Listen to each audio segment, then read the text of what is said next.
fire, you may wish to cover your ears, as this can be a little bit on the loud side. If you're going to do so, palms protect your ears better than fingers. Now the first command will be, gunners, post!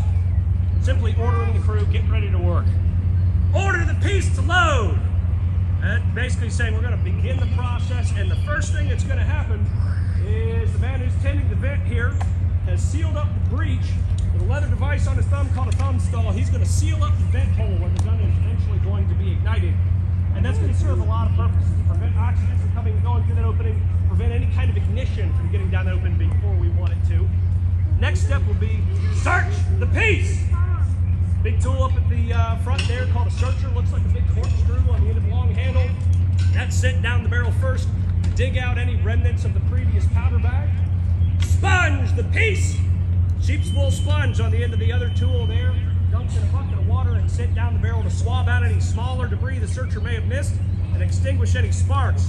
And importantly here, on its way back out of the barrel with the vent properly tinted, air will not be able to get back in behind it.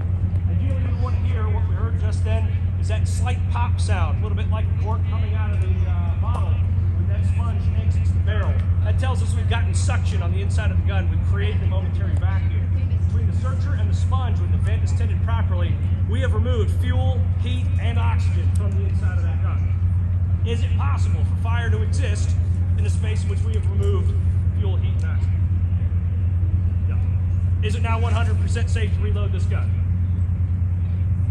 Let's find out, shall we? Handle the charge! Ammunition is kept to the rear of the gun to keep it safe from the fire up at the gun itself. Advance the charge! Each shot advanced one at a time, handed off to the man who uses the searcher. Charge the piece!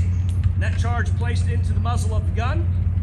Ram the charge! At the other end of the sponge, a wooden ram to push the charge down the barrel. That process would then normally be completed again for the shot, advancing the shot, putting the shot in on top of the charge.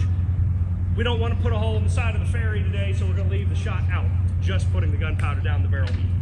Pick and pry!